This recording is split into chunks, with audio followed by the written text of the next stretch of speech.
Mike Imprezia, le maître de l'angoisse, et aujourd'hui on fusionne mes deux passions avec la creepypasta Lonely Pikachu.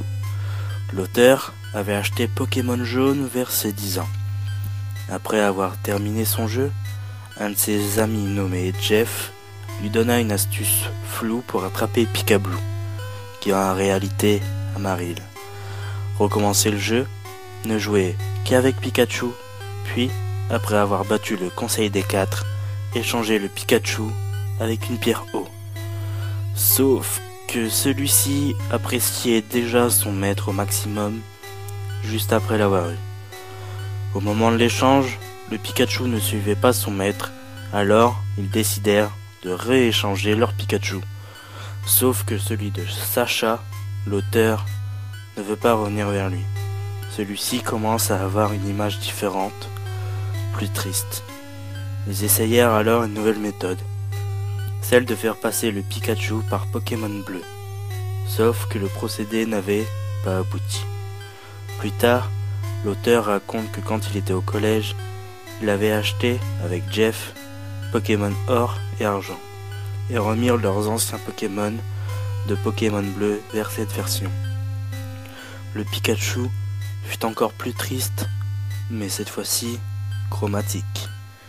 Quand l'auteur fut au lycée, il eut acheté Pokémon Argold et retrouva, dans les eaux herbes de Doublonville, un Pikachu chromatique qui semblait fort triste.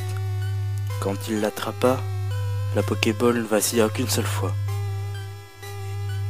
Et c'était marqué Pikachu de Sacha attrapé.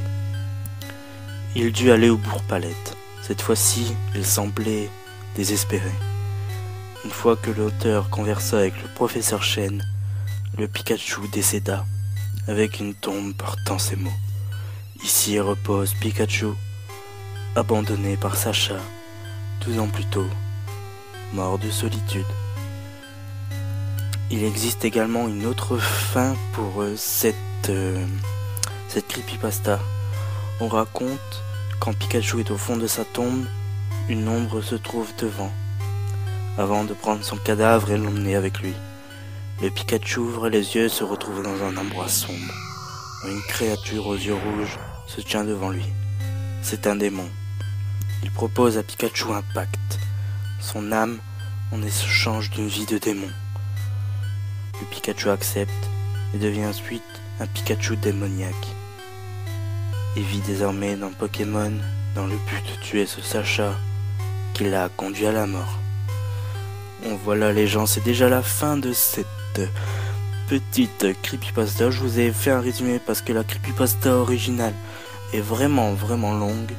Donc je vous ai épargné tous ces moments. On se retrouve pour une prochaine vidéo, mais surtout, bonne année.